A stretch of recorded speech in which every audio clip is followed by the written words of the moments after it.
Fala, senhoras e senhores, sejam todos muito bem-vindos a mais um vídeo, 30 dias com Deus. Eu tô ficando bem entusiasmado vendo aí alguns comentários da galera acompanhando, incentivando. Então eu quero agradecer aqui o carinho de vocês, o incentivo de vocês. Isso é importante, é muito legal ver esse tipo de apoio, né? Principalmente pra galera que me acompanha no YouTube e tudo mais. E às vezes começaram de fato até me seguir aqui ou se inscreveram no canal por outros objetivos, mas a gente já tem mudado essa roupagem durante um tempo e eu acredito que este é um momento de realmente, de fato, a gente falar sobre assuntos que vão te ajudar também a te agregar e fazer você crescer talvez muito mais rápido do que outras questões, talvez não, né? Certamente vão te fazer crescer muito mais do que, às vezes, não estou dizendo que o conteúdo técnico, que as coisas técnicas não são importantes, mas o conteúdo do Senhor, ele sempre vai ser primordial para a nossa vida e tem tudo a ver com o que eu vou falar hoje com vocês, né? Durante algum tempo, eu comecei a entender sobre ambientes. E eu tenho algo, eu não sei especificamente te explicar isso, mas eu tenho uma determinada sensibilidade e percepção de determinados ambientes aos quais eu estou inserido. Então eu entro num determinado ambiente e eu tenho uma percepção, né? Já houve situações de eu entrar em determinados lugares, eu estar em determinados lugares e me sentindo muito mal, ao ponto de falar assim: Andressa, eu quero ir embora, eu quero ir embora, eu quero ir embora, eu quero ir embora, eu quero ir embora, eu quero ir embora, eu quero ir embora, eu quero ir embora. Ela, não, eu falei assim: eu quero ir embora agora, eu tenho que ir embora agora. E já chegou ao ponto, às vezes, de eu pegar as coisas e sair andando assim e falando assim: vai ficar todo mundo pra trás. Sem explicação. Sem nenhum tipo de explicação. E às vezes isso era até ruim e até difícil das pessoas que estavam. As pessoas não, né? A minha mulher de entender isso. Por que era difícil para ela entender? Porque nem eu entendia. Era só algo que eu queria sair dali. E eu percebia que eu ficava muito cansado e com muito sono.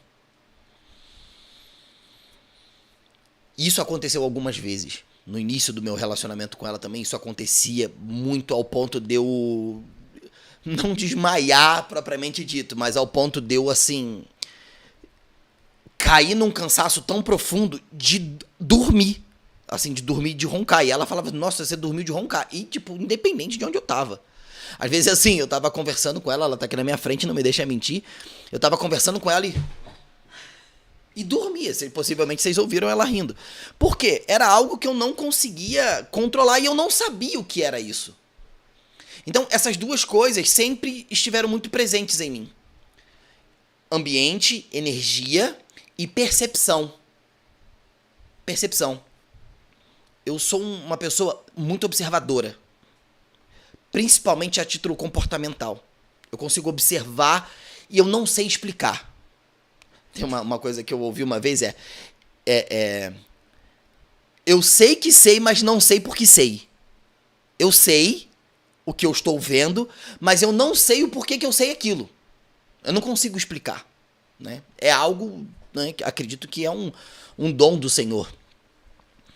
E agora falando com vocês, eu até me sinto agora na responsabilidade de entender, de aprofundar até mais sobre isso. Olha que loucura, né? Mas enfim. E durante muito tempo, eu fui pro lado científico da coisa. Entender sobre aquilo dali. Só para dar um contexto aqui, para eu entrar no que eu quero dizer para vocês hoje. Eu fui nascido e criado numa comunidade. Essa comunidade chama Vila Miséria. Fica na cidade serrana do interior do Rio de Janeiro, na cidade de Teresópolis. Então, desde pequeno, eu ouvia determinadas coisas das pessoas, do ambiente, porque era uma comunidade muito pesada, né? Em questão de tráfico, enfim, criminalidade. E eu ouvia duas coisas das pessoas. E eu ouvi durante muito tempo isso. Que antes dos 18 anos, eu estaria preso ou morto. Eu acredito que minha mãe também ouviu muito isso a respeito de mim. Porque a gente via as pessoas sendo corrompidas facilmente. Era entre aspas, não me entendam mal, pelo amor de Deus, mas era quase que natural aquilo dali, que é o fruto do meio. Então a minha mãe, com a sua sabedoria, a minha mãe, ela nunca se importou em me dar carinho, em me dar amor, em me dar colo, em me dar afeto, em ter esses negócios, né, que a gente tem às vezes com filho, de amor. Não, não. A minha mãe viveu a vida dela me blindando. Porque essa era a forma do amor dela. Era me proteger daquelas situações. A maioria das pessoas saem para noitadas, para baladas, desde os seus 15 anos. Hoje, então, tá pior, né? Hoje a gente vê meninas, crianças, na verdade, né? De 11, 12, grávidas, mães, bebendo, curtindo, saindo. Então houve um processo de se normalizar determinadas coisas. Então as pessoas, às vezes, confundem, né? O que é legal, o que é engraçadinho, o que é legalzinho, né? O estímulo de uma criança rebolar, e eles não entendem os prejuízos que isso neurocientificamente. Eu não tô nem tocando no lado espiritual, porque, meu amigo, é incontestável. Mas neurobiologicamente falando, existem impactos assim estrondosos. Então depois vocês podem estudar sobre o processo de erotização na infância. Vocês vão me entender. Então, eu sempre fui criado nesse meio, e depois de um tempo, a minha mãe me protegia, então eu fui conhecer o que era uma festinha, né? Essas festinhas juninas, essas festazinhas que tinha, né? Eu fui entender com 18 anos de idade. 18 anos, literalmente. Minha mãe me permitiu. E eu conheci o mundo. Mas nessa época, eu já tinha um pé na igreja, na palavra, mas não tinha um entendimento. A minha irmã do meio, ela sempre... A minha memória, não vou dizer sempre, né? Porque talvez a minha memória me engana, mas desde que eu me lembro, a minha irmã do meio, ela sempre foi muito temerosa ao Senhor. Sempre frequentou a igreja, se batizou. A minha irmã é crente há centenas de milhares de anos. Exagerando aqui, tá, gente? Mas é muito tempo. Então, querendo ou não, às vezes minha irmã me levava e eu não entendia muito bem, mas eu ia, eu era uma criança. E, de certa forma, aquilo foi minando ali, realmente, de fato, o meu coração. Foi, né, me forjando, mas aí eu fui conhecer o mundo. E esse é o ponto que eu quero trabalhar com vocês. O poder que o ambiente exerce sobre nós. Quando eu comecei a querer entender, e tu tem tudo a ver com o que aconteceu no dia de hoje, vocês vão entender. E quando eu comecei a estudar sobre isso, eu comecei a ver muitos estudos sobre isso, eu comecei a ver dados científicos, estudos e mais estudos e mais estudos e mais estudos, o quanto existe um impacto gigantesco do ambiente que você vive, das pessoas que você se conecta, daquilo que você ouve. Porque quando eu começo a ouvir muitas coisas que são erradas, vai chegar num determinado momento que eu vou começar a considerar aquilo. Porque a repetição ela é pedagógica. Ela faz com que você aprenda, normalize, justifique e peque. Esse é o caminho. Primeira vez eu vou escutar e vou ter repulsa. Segunda vez eu já vou escutar e já não vou achar tão estranho. A terceira vez eu vou considerar, vou pensar numa possibilidade. E na quarta, certamente, vai acontecer. Seja beber, utilizar algum tipo de substância. Enfim, eu não estou aqui para julgar, não estou aqui para criticar. Eu estou para te mostrar o que é comprovadamente científico. Ah, eu não concordo. Tá tudo bem. Eu não tô aqui pra brigar com você de quem tá certo ou errado. Isso é ciência e a Bíblia ela corrobora isso, né, de forma brilhante. E o que acontece com isso? Porque às vezes leva muito tempo pra gente poder entender o nosso propósito. Leva muito tempo pra gente entender quem somos. Para que quando estamos inseridos em um determinado momento, rodeado de pessoas sobre aquilo que eles falam, sobre aquilo que eles vivem, da maneira com a qual eles pensam, isso meio que se torna uma forma da gente buscar a nossa identidade sobre aquilo. Eu paro de querer entender quem ele é, que foi o que aconteceu comigo, e fui buscar a minha identidade acerca daquilo que a moda dizia, que as pessoas diziam, que o momento dizia, que o hype dizia.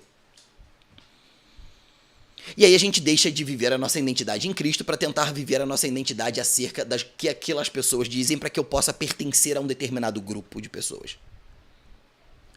É aquele clássico, tá todo mundo fazendo. E aí a sua mãe sempre dizia o quê? Você não é todo mundo. Mas todo mundo bebe, mas todo mundo fura a orelha, mas todo mundo faz isso, mas todo mundo faz aquilo. Então a gente começa a generalizar o pecado para que a gente possa tornar esse pecado integrado na nossa identidade. E começamos a nos submeter a determinadas situações. Seja no emprego,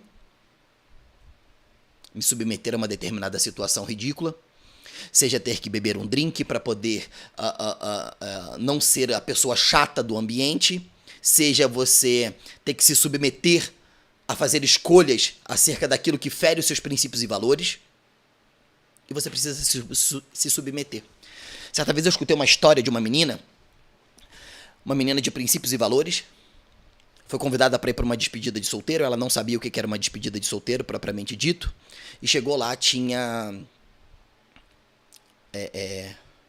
aqueles caras que dançam, faz striptease e tudo mais. Essa menina muito constrangida, todo mundo rindo, todo mundo normalizando, todo mundo achando que aquilo é legal, porque o inimigo paga muito bem as pessoas que trabalham para ele. E essa menina, depois que saiu dali, ela se sentia podre. Essa menina, com o tempo, ela desenvolveu bulimia e anorexia. São coisas completamente diferentes.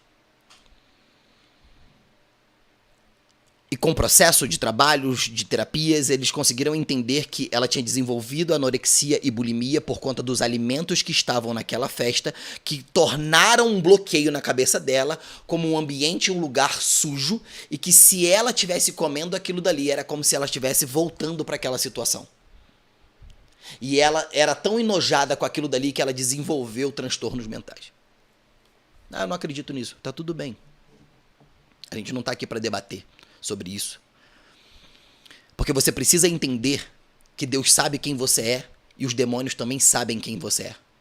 Tanto que quando os demônios sabiam quem Moisés era, tanto que eles fizeram de tudo para tentar acabar com a vida de Moisés. Os demônios sabiam quem Jesus era, tanto que eles fizeram de tudo para tentar acabar com a vida de Jesus.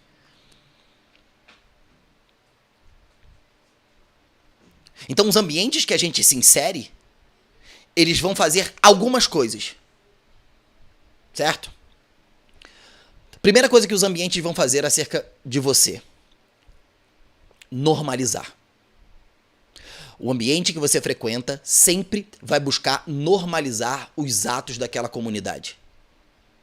Sempre vai normalizar. Tanto que a gente percebe que hoje em dia existem determinados temas e assuntos que as pessoas falam com maior naturalidade, que ferem princípios, valores. E se você for discutir ou debater com um tipo de pessoa, ela vai ter todos os artifícios e todos os argumentos para defender a permanência naquele comportamento negativo. Ponto. A segunda coisa que o ambiente faz é: o ambiente sempre precisa te lembrar do teu passado. O ambiente sempre precisa te lembrar do seu passado. O ambiente que você é inserido, de pessoas, de lugares, de familiares, eles sempre vão fazer questão de lembrar quem você era, para não aceitar quem você é. Eu vou repetir. O ambiente sempre vai fazer questão de lembrar quem você era, para não ter que aceitar quem você é. Por quê, Vinícius? Porque se torna... quando a gente come muito, né? Se torna como se fosse algo difícil de digerir. E você destoa daquela comunidade. E esse é o sinal que você tem que sair dali. Esse é o sinal que você tem que sair dali. Vinícius, mas Deus diz que nós temos que ser luz nesse mundo, sim. Mas Deus não diz que a gente precisa conviver em um ambiente desse. Você tem que ser luz. Você tem que tornar os lugares melhores quando você passa. E muitas das vezes os ambientes, eles vão fazer de tudo para que eles consigam contaminar você. Tem um versículo lá em Marcos que diz, eu estava até agora há pouco lendo para a Andressa, olha que interessante. Não é o que entra no corpo que os contamina, mas vocês se contaminam com o que sai do coração. Quem tem ouvidos para ouvir, ouça com atenção. Então Jesus entrou em uma casa para se afastar da multidão e seus discípulos lhe perguntaram: o que ele quis dizer com essa parábola que havia acabado de contar? Vocês também ainda não entendem? perguntou. Não percebe que a comida que entra no seu corpo não te contamina. Os alimentos não vão para o seu coração, mas eles vão passar pelo seu estômago e depois vão para o esgoto. Ao dizer isso, Jesus declarou que todo tipo de comida era aceitável, o alimento. Em seguida, acrescentou: aquilo que vem de dentro é o que contamina os homens. Pois de dentro do coração das pessoas vêm os maus pensamentos, imoralidade sexual, roubo, homicídio, adultério, cobiça, perversidade, engano, paixões carnais, inveja, calúnia, orgulho e insensatez. Quando você está em um grupo de pessoas, quais são os assuntos? Imoralidade sexual, adultério, cobiça, engano, insensatez, orgulho, calúnia, fofoca, falar mal dos outros, pensamentos acerca dos outros. Isso é o que contamina. Você revela quem você é quando você abre a boca. Você revela quem você é quando você abre a boca. E eu sempre disse isso pra minha mulher. Existem determinados ambientes que a gente não precisa estar. Ah, mas não tem mais, não tem menos, não tem dividir, não tem raiz quadrada, não tem MMC, não tem. Porque o mundo jaz do maligno.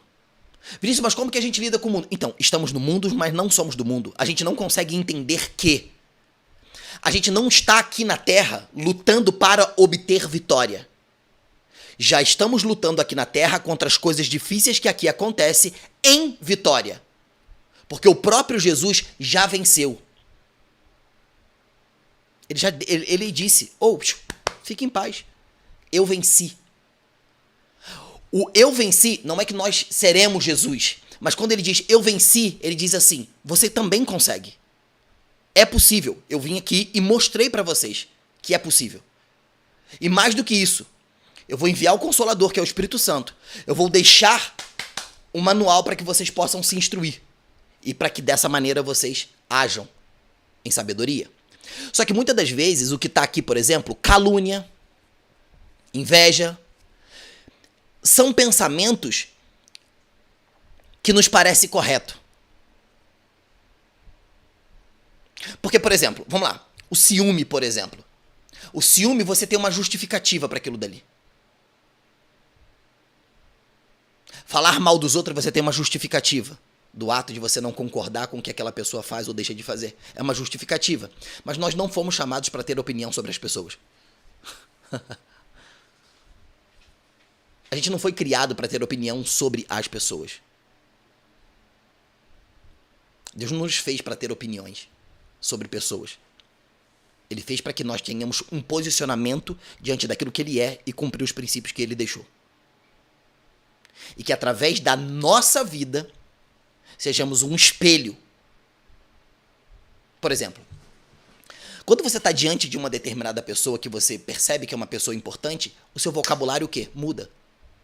Quando você conversa com um pastor, quando você conversa com um líder, quando você conversa com um empresário, por que você fala de diferente com essas pessoas? Porque vocês o enxergam como uma autoridade. Isso é o poder do ambiente. Tem um estudo muito interessante que foi feito com aquelas bicicletinhas do Itaú. Sabe aquelas bicicletinhas que ficam para alugar? Os pesquisadores pegaram 2 lugares onde tinha essas bicicletas. E o que acontece? Quando eles vão alugar as bicicletas, eles passam lá os dados, o cartão e tudo mais, e imprimem um papelzinho, né? E muitas das vezes as pessoas amassam aquele papel e jogam no chão. E os pesquisadores pegaram 2 lugares. Um desses lugares eles deixaram os papéis no chão, sujo, e o outro eles deixaram extremamente limpo. E eles ficavam sentados observando o comportamento das pessoas frente àquele tipo de ambiente. O que eles perceberam? Não é que o ambiente que estava limpo, ele ficou completamente sujo. Não é que aquele ambiente que estava limpo ficou completamente limpo o tempo todo. Acontecia vez ou outra de alguém amassar um papel, jogar no chão, eles iam lá e retiravam. O que eles perceberam? Que o ambiente que estava limpo, as pessoas se sentiam constrangidas em sujar. Já o ambiente que estava sujo, automaticamente a cabeça das pessoas normalizavam aquilo dali. Quando eu estou enraizado no pecado, eu normalizo ele e justifico como algo positivo. Eu vou dar um exemplo que não era nem pra dar, mas eu vou dar. Quando eu tive minha primeira namorada, eu não me lembro exatamente quantos anos eu tinha. Eu tava na escola. E tinha uma festa de igreja no bairro onde a gente morava, e essas festas eram bem populares. Essas festas de Nossa Senhora, Santa Rita de Cássia, enfim, essas festinhas de rua. E eu era muito novo. Sei lá, eu deveria ter uns 15 anos, 16, eu não me recordo exatamente a idade que eu tinha. Eu tinha passado nessa festa pra comprar um cachorro quente e fui pra casa. Quando eu tava indo pra casa, eu encontrei com a minha namorada descendo.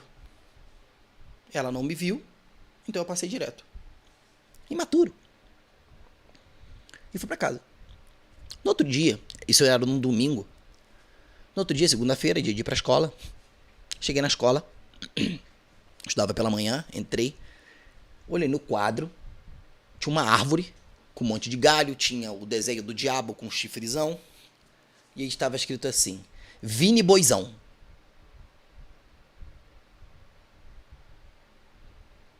Mas eu não entendi. E todo mundo rindo. Aí eu cheguei para um parceiro e falei: pô, o que tá rolando? Aí ele olhou para mim e ficou quieto. E aí tinha um garoto na minha turma, um moleque que era virado no 80. Meu Deus do céu. Escandalizou. E disse: nossa, que a tua mulher ficou com fulano, Beltrano, e não sei o que, e papapá, e todo mundo viu, e não sei o que, papapá. E eles começaram a me ridicularizar durante muito tempo. Muito tempo. E aí depois eu descobri realmente, enfim, passou um tempo. Eu saí desse relacionamento, amadureci, cresci. Esteticamente eu era muito desfavorável. E eu melhorei. Eu era muito magrinho, então eu dei uma enchida. Enfim, foi passando aquele período, né? Da adolescência e por aí foi. E eu carreguei isso comigo. Algo ficou gravado na minha cabeça assim: eu nunca mais vou passar por essa humilhação. E qual que é a maneira ou a forma de eu não passar mais por essa humilhação, de ser enganado, de ser magoado, de ser pisado? Pisar primeiro. Então instalou um drive na minha cabeça que depois de anos eu fui entender o que era isso. Quando eu entrava em qualquer um relacionamento que seja, tinha algo na minha cabeça assim: você precisa atrair primeiro, pra você não passar por aquilo. Porque quando isso acontecer, você vai se sentir bem, porque você também fez. Então a gente sempre vai ter uma excelente desculpa pra poder fazer. Eu sempre vou ter uma excelente desculpa para sonegar um imposto. Eu sempre vou ter uma excelente desculpa para poder enganar a outra pessoa. Essa pessoa engana todo mundo. Fazer isso aqui também não tem problema. Uma vez eu vi um cara falando assim: você acha que é errado eu tirar 10 litros de um cara que tá vendendo, sei lá, 20 mil litros? Eu só tô tirando 10 litros, pô. Isso às vezes é o desperdício deles. Então aquela pessoa, ela acredita que aquilo dali tá tudo bem. Aquela pessoa tem muito. Não faz sentido. Então eu estou fazendo algo errado, mas é por um bom motivo. Eu estava fazendo algo errado, mas era por um bom motivo. Só que eu não entendia aonde eu estava me enfiando. E aí eu tive muitos prejuízos que vocês não têm ideia. Muitos prejuízos, muitas perturbações, mas enfim, não vem ao caso. Só para vocês entenderem que vão acontecer coisas com a gente que muitas das vezes a gente vai reagir de uma maneira que a gente não sabe por que está reagindo daquele jeito, pela ausência de consciência daquilo que somos em Cristo. Porque quando eu estou em Cristo, quando eu estou alinhado com Deus, eu consigo perceber e entender que todas as coisas cooperam. Mas tá difícil, Vinícius. Todas as coisas cooperam. Em tudo dai graça. Mas é o diagnóstico, Vinícius. Em tudo dai graças. Porque a gente precisa entender que a partir do momento que a gente, diante de uma dificuldade, diante de uma situação difícil, eu não posso responder de acordo com a circunstância, e sim de acordo com a realidade e a natureza de Deus. para que a vitória se estabeleça sobre mim. Porque se eu creio que Ele é um Deus todo-poderoso, eu creio que Ele mudará a minha realidade. Agora, quando eu reajo à realidade, reagindo o mal com o mal e não o mal com o bem, ou justificando determinados tipos de comportamento, eu estou corroborando com a ausência da identidade que eu sou nele. Cuidado com os ambientes. Cuidado com os lugares que você frequenta. Cuidado com as pessoas que você conversa. Cuidado com aquilo que você ouve. Salvo engano, eu não sei se é Efésios ou se é Filipenses, eu não me recordo, diz assim: e deixando das coisas que para trás ficaram, eu avanço, com os olhos fitos em Jesus, autor e consumador da vida. O que isso está querendo dizer? Só é possível ir para frente quando eu deixo o passado no passado. E deixando das coisas que para trás ficaram. Quantos de nós estamos carregando o passado nas costas até hoje, tendo comportamentos e atitudes de uma vida que tínhamos, mas que não temos mais, mas que não conseguimos nos desprender daquilo dali? Não significa que algo não deu certo no passado que não possa dar certo agora.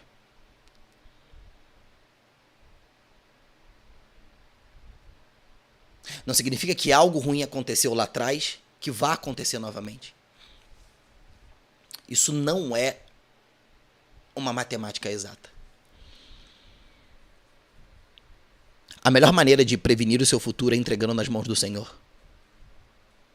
A melhor maneira de construir o seu futuro é no agora. Tomando decisões, fazendo escolhas assertivas. E entender que Ele já nos fez vencedor. E que talvez a gente precisa se comportar como? Nos comportamos acerca daquilo que o ambiente exerce sobre nós? Porque acreditamos que precisamos agir daquela forma para poder fazer aquele acordo social. Cuidado com isso. Porque quando a gente começa a normalizar determinadas coisas, achando que você tem que ter convívio social, que você tem que ter isso ou que tem que ter aquilo, a gente começa a normalizar coisas que não eram para ser normalizadas. Estão falando determinadas coisas? Sai. Sai. Eu falo isso sempre com a minha esposa. Ano passado ela tinha muita dificuldade. Ah, mas como é que eu vou fazer? Eu falei assim, igual eu faço. Quando começa a ter um determinado assunto que foge daquilo que, aos meus olhos, não vão caminhar por um bom lado, eu saio. Porque o inimigo trabalha para recompensar aqueles que o servem de uma forma brilhante. Então as pessoas elas sempre vão buscar uma justificativa de algo negativo. Eles sempre vão fazer isso. Não, mais, ou seja, isso é um insensato. Você sempre vai ver que vai sair da boca de um insensato. Não, mais, sim, ou seja, sempre anulando aquilo dali.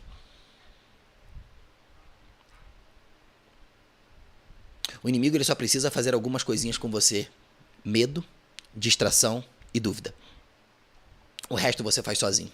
Porque a partir do momento que a gente se coloca nessa posição, todo o resto fica fácil para ele. O inimigo insiste em apenas destruir a sua convicção da sua identidade em quem ele é, jogando as situações, as circunstâncias e as dificuldades na sua cara. Nossa, você serve a Deus e a tua vida é assim? Nossa, para servir a Deus e viver dessa forma, eu prefiro ficar do jeito que eu tô. Então ele faz com que você comece a duvidar daquilo que Deus é.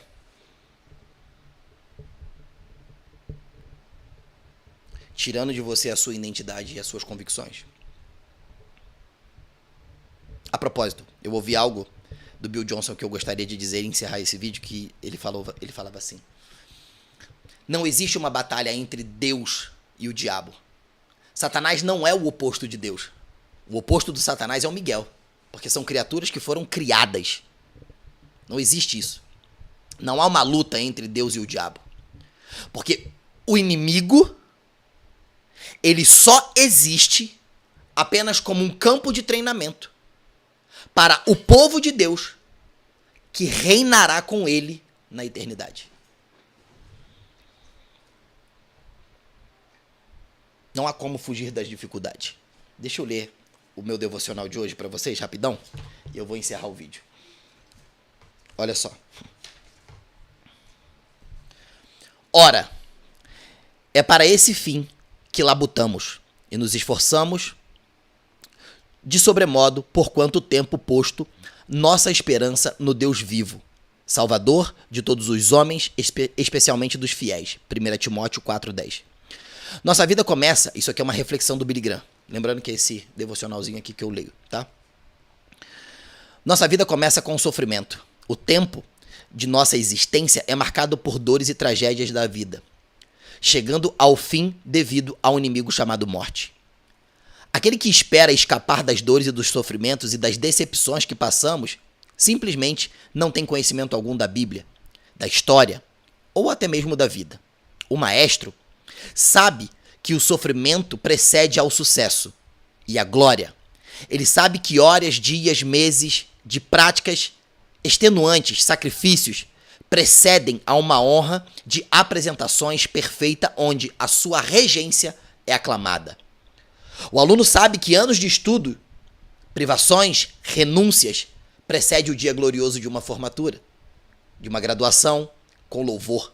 Sim, há nuvens de sofrimento para cada um de nós, mas Deus nos diz: eu venho ao seu encontro em meio às escuras e densas nuvens de sofrimento.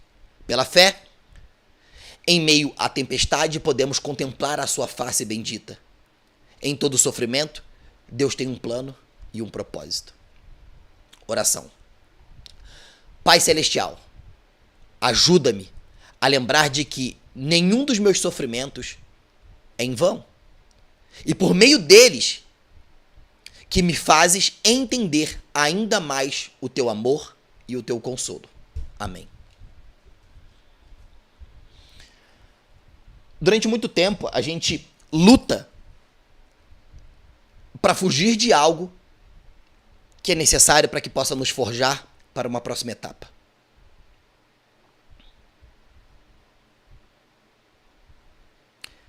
Quem Davi seria sem Golias? Quem José seria sem os seus irmãos?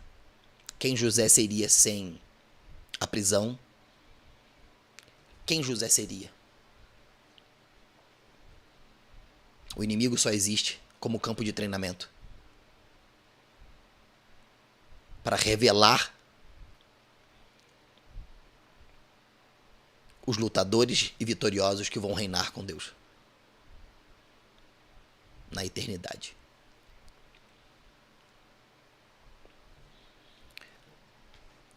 E no dia de hoje eu precisei entender que nós precisamos estar constantemente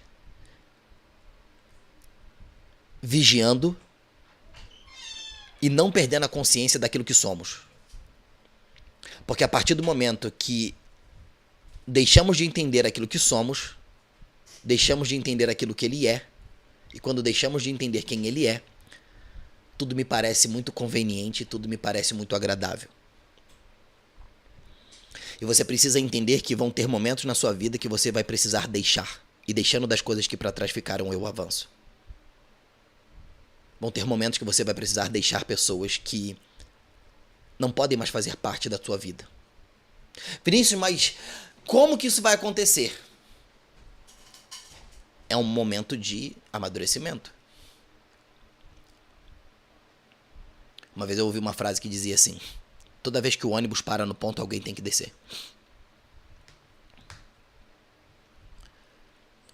Não é que as pessoas são descartáveis, mas existem pessoas que não vão querer entrar numa jornada de transformação com você. E você não pode arrastá-las. Ah, então eu não posso mais... Não. Vai ter momentos que você vai estender a mão, você vai orar por essa pessoa. Mas essa pessoa, ela não pode mais fazer parte da tua nova fase. Por quê, Vinícius? Porque o teu passado sempre vai querer te lembrar do teu passado. E rejeitar aquilo que você é no agora. Enquanto o seu passado for o seu presente, fique em paz, que tudo que você viveu no passado, você viverá no futuro. E é isso. Espero que vocês tenham gostado desse vídeo. Se fez sentido para vocês, deem um like, se inscrevam, compartilhem essa mensagem com alguém. Tem um botãozinho aqui que vocês podem compartilhar, enviar esse link. Deixe nos comentários. E eu quero te ver o quê? No próximo vídeo. E até lá.